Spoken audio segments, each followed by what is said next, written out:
अस्सलाम वालेकुम। देसी एंड स्पाइसी फूड में खुशामदीद। आप सबको बहुत बहुत ईद मुबारक। ईद की खुशियाँ हो और शीर ख़ुरमा ना हो तो ऐसा तो हो ही नहीं सकता, क्योंकि ईद का मज़ा है शीर ख़ुरमे के साथ। तो आज हम बना रहे हैं बहुत ही मज़ेदार, बहुत ही डिलीशियस सा कैरमल शीर ख़ुरमा, जो बहुत ही ज़बरदस्त बनता है और बहुत ही झटपट बन के तैयार हो जाता है और खाने में बहुत ही लजीज लगता है।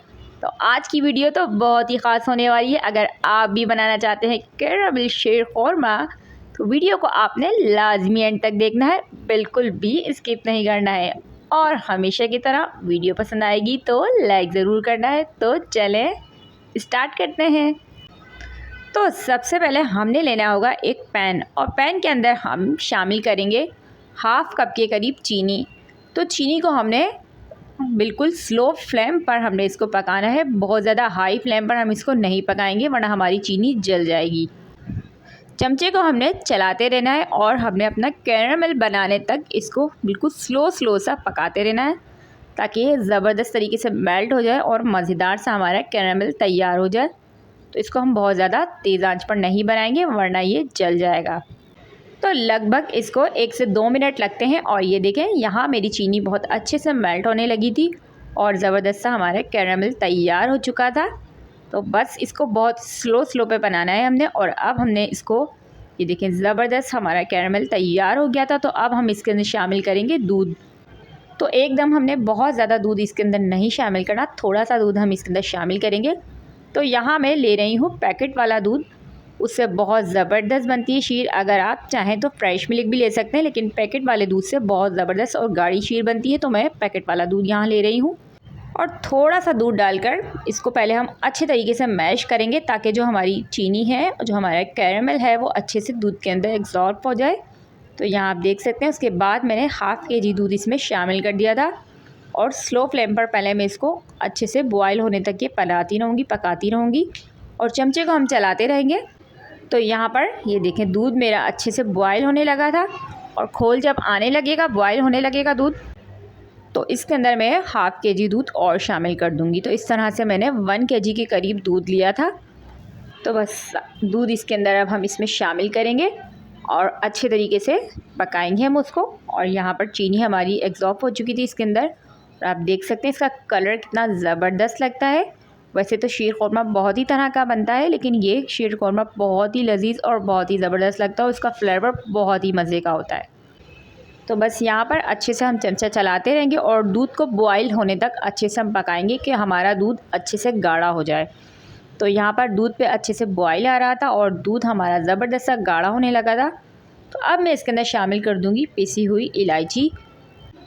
आप चाहें तो यहाँ पे साबुत इलायची भी शामिल कर सकते हैं, लेकिन मुझे उसकी जो खुशबू है वो बहुत ज़्यादा पसंद है। तो मैं इसके अंदर इलायची का पाउडर शामिल कर रही हूँ। तो हाफ़ टी स्पून के करीब मैंने इलायची का पाउडर इसके अंदर शामिल किया था और बहुत ही ज़बरदस्त इसकी खुशबू लगती है। और अब हम इलायची के साथ इसको ज़बरदस्त सा पकाएंगे, ताकि बहुत ही मज़ेदार सी इसकी खुशबू आती है और बहुत ही ज़बरदस्त लगती है इलायची की खुशबू। तो बस यहाँ पर हमारा दूध अच्छे से पकता रहेगा और साथ साथ हम चमचा भी चलाते जाएंगे। तो बहुत ही ज़बरदस्त गाढ़ी सी हमारी शीर बनेगी, जब ही मज़े की लगती है। तो साथ साथ अब मैं इसके अंदर कुछ इसमें ये मेवे शामिल करूँगी। तो मैं सबसे पहले मैंने इसमें शामिल किया है छुआरा। तो शीर ख़ुरमे की जो जान होती है वो होता है छुआरा। तो छुआरा आप इसमें लाजमी शामिल करें। साथ ही मैंने इसके अंदर कुछ नट्स भी शामिल कर दिए थे। तो यहाँ जो भी नट्स आपके पास मौजूद है, बादाम, पिस्ता या जो भी आपको पसंद हो, आप इसमें शामिल कर सकते हैं। इसमें कुछ भी डालें तो वो मज़े का ही लगता है। तो बस मैंने इसमें कुछ नट्स शामिल किए थे और साथ ही छुआरे आपने लाजमी शामिल करने हैं। और अब हमने इसको पकाना है, ताकि जो हमारे सारे के सारे नट्स हैं उसके साथ हमारे मज़ेदार सा जब ये दूध पकेगा तो इसका फ्लेवर बहुत ही मज़े का लगता है। तो बस लगभग 4 से 5 मिनट तक हमने इसको पकाना है, ताकि इसकी खुशबू बेहतरीन सी लगे और बहुत ही मज़ेदार सा हमारा ये दूध और गाढ़ा हो जाए। तो यहाँ हमारा दूध ज़बरदस्त सा गाढ़ा हो रहा था। तो साथ ही अब मैं इसमें शामिल कर दूँगी खोया। तो जी हाँ, बहुत ही ज़बरदस्त लगता है इसका फ्लेवर। तो अब इसमें खोया लाजमी शामिल करें, कि मैंने 1 कप के करीब इसमें खोया शामिल किया था।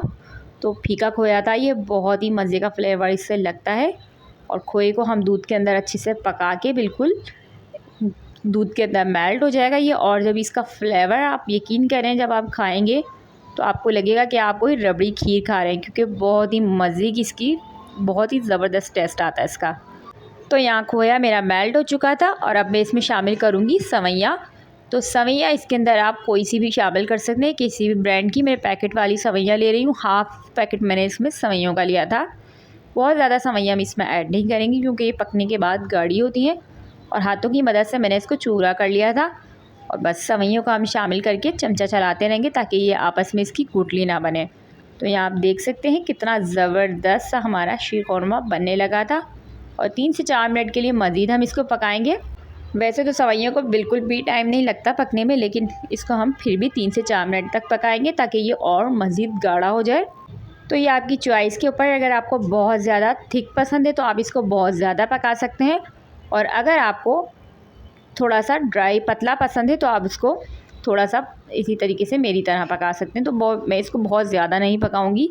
थोड़ी मैंने चीनी इसमें शामिल की थी, वैसे तो हमने चीनी शुरू में भी शामिल की है, तो आप चीनी अपने हिसाब से कम ज़्यादा कर सकते हैं। तो यहाँ पर आप देख सकते हैं कितना ज़बरदस्त से ये गाढ़ा होने लगा था। तो इसको अब हम मज़ीद नहीं पकाएंगे और फ्लेम को हम कर देंगे बंद। तो आप ये देख सकते हैं कितना ज़बरदस्त सा हमारा ये बन चुका है, और ये थोड़ा सा और ठंडा होने के बाद और गाढ़ा होता है ये। तो बस इसके फ्लेम को हम यहाँ पर बंद कर देंगे और इसको ठंडा करेंगे। ठंडा करने के बाद हम इसको करेंगे सर्व।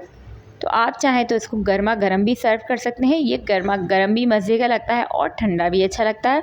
तो ये आपकी चॉइस के ऊपर है। तो बस अगर अचानक मेहमान आ जाए तो आप गर्मा गर्म भी सर्व कर सकते हैं, और पहले से बनाकर भी आप इसको ठंडा करके रख सकते हैं, क्योंकि ये बहुत ही मज़े का, बहुत ही रबड़ी जैसा टेस्ट इसका आता है। तो यहाँ मेरा ज़बरदस्त सा ये कैरेमल शीर ख़ुरमा हो चुका था रेडी, और अब मैं इसको करूँगी सर्व, जो खाने में लगता है बहुत ही लजीज, बहुत ही ज़बरदस्त। तो आप भी बनाइए अपनी ईद को ख़ास ये मज़ेदार सा शीर ख़ुरमा बनाकर, क्योंकि आपको पता है मीठी ईद है तो मीठा तो बनता ही है। तो जल्दी से जाइए ज़बरदस्त सा कैरेमल शीर ख़ुरमा जल्दी से तैयार कीजिए और मीठी ईद को और मज़ीद मीठा बनाइए। और ज़बरदस्त से नट्स के साथ हम इसको दोबारा सजाएंगे और रखेंगे फ्रिज में, और ठंडा करके हम अपना ज़बरदस्त सा शीर ख़ुरमा करेंगे एंजॉय। तो बस इस मज़ेदार सी ईद को अगर आपने और मज़ेदार बनाना है तो जल्दी से आप भी बना लीजिए ये कैरेमल शीर ख़ुरमा और करें एंजॉय, और रहें अपनी फैमिली के साथ ब्लेसिंग और खुश, और अपनी फैमिली के साथ करें ईद को भरपूर एंजॉय। तो इंशाल्लाह मिलती हूँ आपसे एक और मज़ेदार सी रेसिपी के साथ। तो इस शीर ख़ुरमे की रेसिपी आपको कैसी लगी तो आपने ज़रूर ट्राई करना है और मुझे लाजमी बताना है। मिलती हूँ इंशाल्लाह एक और मज़ेदार सी रेसिपी के साथ। तो जब तक रखिए अपना बहुत सारा ख्याल, और मुझे भी अपनी ईद की खुशियों में ज़रूर याद रखिएगा। मिलती हूँ एक और मज़ेदार सी वीडियो के साथ। तो जब तक के लिए अल्लाह निगहबान।